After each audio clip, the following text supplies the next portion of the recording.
What's up, amigos? O Ederson aqui e eu estou de volta para mais um vídeo. E chegou a segunda-feira, um dia depois do episódio 3 lançado de O Instituto, série que é baseada na novel do Stephen King e também dos produtores de From. E cara, esse episódio aqui foi de longe o melhor de todos os outros dois aí que tivemos aí na semana passada. Esse aqui teve muita coisa explicada e, cara, delícia, a tensão tá aumentando cada vez mais pra gente descobrir o que é o Instituto, o que eles estão atrás, do que eles estão atrás. E nesse episódio aqui algumas coisas foram respondidas. Já teve até morte nesse episódio, de morte de pessoas que eu achei que ia muito mais pra frente. Então, cara, muito bom esse episódio. Eu recomendo você assistir, vai atrás. Assiste essa série que tá do balacobaco. Eu não sei quantos episódios que vai ter, espero que seja pelo menos 10 episódios, porque, cara, tá muito bom. Então, antes de mais nada, se inscreva, compartilha o vídeo, segue a gente lá no Instagram que a gente posta notícias de séries e de filmes. E vamos conversar, fazer análise aqui do terceiro episódio maravilhoso de O Instituto. Vamos começando aqui falando já do Avery, que esse moleque, ele chegou pra abalar o bagulho. Porque a gente viu no final do outro episódio, do episódio 2, que chegou esse moleque, essa criança com, sei lá, 8 ou 11 anos, sei lá quantos anos esse moleque tem, mas já deu pra ver que ele era poderoso, ele era um telepata de nível ômega. É tipo um X-Men lá, a Jean Grey, tá ligado? O moleque era muito forte, ele consegue ouvir o pensamento nitidamente. Em comparação a Chá, temos a personagem Chá e o Avery. Dá pra ver a diferença de quem consegue distinguir melhor os pensamentos das pessoas. Porque a Chá até explica ali, ela fala que ela consegue ouvir uma pessoa como se ela estivesse ouvindo no podcast, mas um podcast no nível 1 ela consegue ouvir no nível 1 de volume. E já o Avery, ele simplesmente consegue ouvir tudo que você tá falando ali, seus pensamentos, no volume 100, tá ligado? Então o moleque, ele realmente é muito poderoso. E aí com isso a gente consegue ver que o Luke, né, ele que é o estrategista ali do bagulho, eu acho que ele vai ser o mais poderoso também de telecinese. A gente vê que ele tava fingindo que não tava conseguindo ver os pontos. Os pontos que parece que quando você vê os pontos, você tá evoluindo o seu poder. E a gente sabe que ele vai ser o mais forte, ele é o protagonista junto com tanto a Sigsbee, que é a diretora, o próprio Ben Bourne, né, que é o nosso príncipe Caspian, e o Luke. Esses três aqui que eu acho que são os principais dessa história. A diretora, o policial e o moleque da telecinese. E é óbvio, se ele é o protagonista, ele vai ser muito forte com a telecinese. Mas quando ele vai conseguir utilizar os seus poderes ali para usar os objetos para atacar os inimigos, né? Porque obviamente uma hora vai chegar a esse ponto. Porque ele não tá usando a sua telecinese por enquanto. Só o Avery que ele é telepata. Tem essa diferença. A telecinese consegue mover objetos e a telepatia consegue ler mentes. E mano, muito louco o poder do Avery, porque ele consegue nada mais nada menos que ele consegue entrar ali nos pensamentos de um cachorro. Ou seja, o moleque, ele é muito forte. E tem uma cena que eu achei ali do episódio sensacional, que quando ele consegue sentir lá da porta de trás. A porta de trás, que é uma parte que a gente não viu ainda. Que quando a pessoa passa pelas caixas dos sonhos, né, depois que ela consegue se conectar com o ruído, ela vai para a porta de trás, que todo mundo tá achando que significa a morte da pessoa. Se ela consegue alcançar esse objetivo, ela vai morrer. E aí a gente vê o Avery simplesmente sentindo lá atrás da caixa, muito mais forte do que os seus companheiros estavam sentindo. Que todos eles sentem também quando acontece alguma coisa lá atrás, na porta de trás, que a gente ainda não faz ideia do que acontece nessa porta de trás. Não sabemos se realmente as pessoas morrem ou não morrem. E aí entra um paralelo no episódio em si. Que temos a personagem N, que é a mendiga, que essa personagem é a maior incógnita até agora.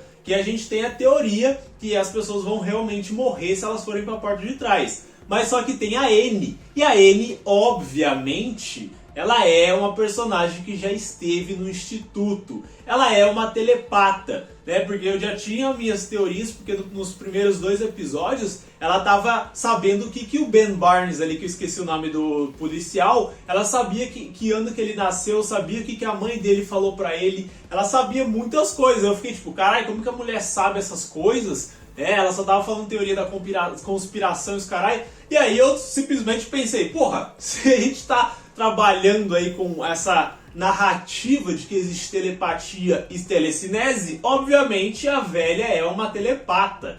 Não sei se ela realmente só é uma telepata, né? Mas ela também consegue ler mentes, era meio óbvio isso daqui. E aí, como que ela saiu do instituto? Ela já foi lá no instituto também? É uma pergunta. E você sabe, faz outra pergunta. Ela é velha. Será que desde criança ela estava lá? Ou seja, ela ficou todo esse tempo até a velhice? Ou seja, desde quando existe esse instituto?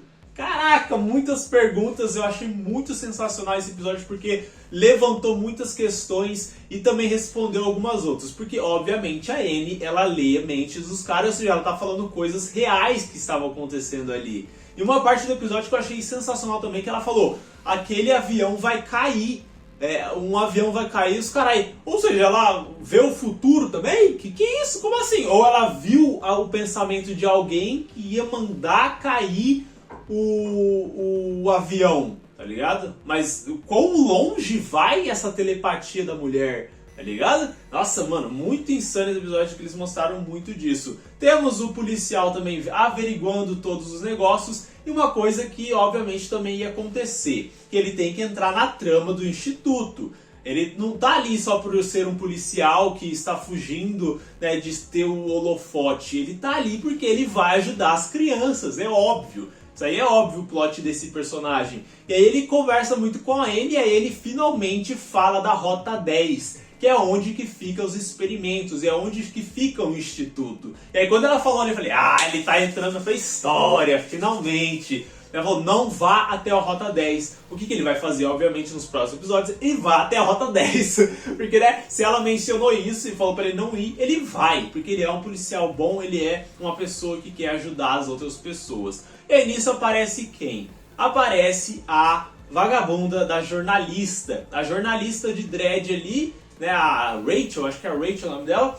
Ela que estava jogando ali de agente dupla. Essa personagem chegou ali pra conversar com o policial. E aí, obviamente, a gente já fica com medo dele. Porque ele começou a falar com ela, começou a falar, você conhece a Annie, a mendiga ali da cidade, que ela é loucona, que fica falando as coisas. E ele começou a falar o que a Annie disse, da Rota 10, que eles ali trabalham com as crianças e, né, fazem experimentos com pessoas telepatas, e ele estava achando que ela era louca, porque aconteceu isso com a sua própria mãe no passado. Então ele tem esse pensamento de que ela é louca, que ela precisa de ajuda, que ela precisa de um médico.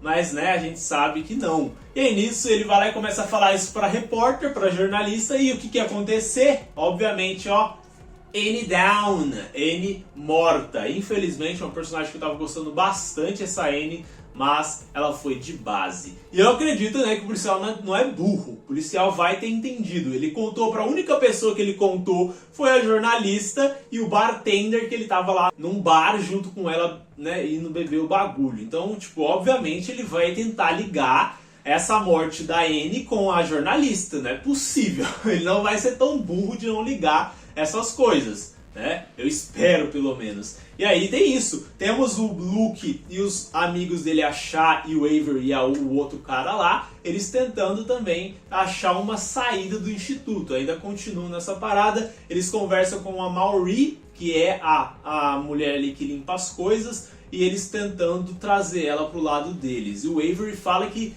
sabe de um segredo muito mirabolante sobre a Maureen. E eu acredito que esse segredo é que ela também já fez parte ela já foi uma criança também, acredito eu. Porque a gente viu que agora que ela conta tudo para a diretora Sigsbee, ela simplesmente conta tudo. E ela sabe como esconder os seus pensamentos também. Mas o Avery é muito forte, ele conseguiu ouvir os pensamentos dela. Que ele viu que ela odeia estar ali, que ela odeia ajudar eles a fazer todas essas coisas. Mas, né, ela não consegue ajudar eles por conta disso. E cara, Absurdo isso daí, esse episódio foi simplesmente insano. A gente vê no final ali a Chá finalmente indo para a porta de trás. A gente viu o Luke conseguindo ver os pontos, foram as partes mais importantes do episódio. A gente viu também o chefão da máfia ali do instituto, ele apertando a mão de quem? Pra mim ali era o senador que ele estava apertando a mão na foto, ou era de outros senadores de tempos atrás. Dá pra ver que o cara é um cara velho, né? Então a gente tem uma ideia.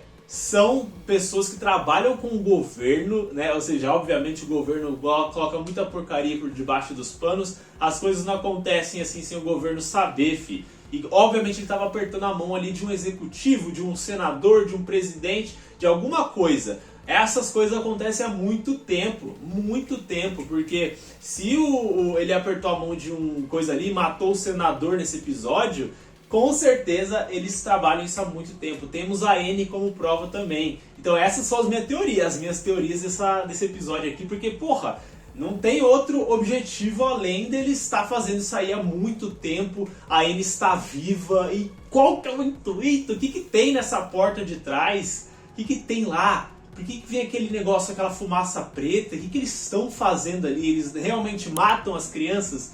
Eu acho que não.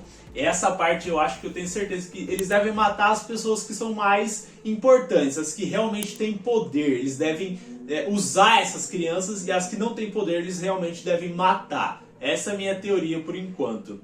Mas provavelmente nos próximos episódios a gente vai ter mais conteúdo pra gente fazer nossas teorias. Mas esse episódio foi muito bom, cara. Nossa, foi muito bom. A trilha sonora tava muito boa, a tensão que eles colocaram ali, a atuação dos personagens ali, dos atores, estava muito boa nesse episódio aqui. Então é isso. Comente o que você achou. Se você está assistindo, se inscreva no canal, compartilhe o vídeo e comente suas teorias aí embaixo nos comentários também pra gente conversar sempre quando lançar o Instituto. Tamo junto, até o próximo vídeo. É nóis, irmão.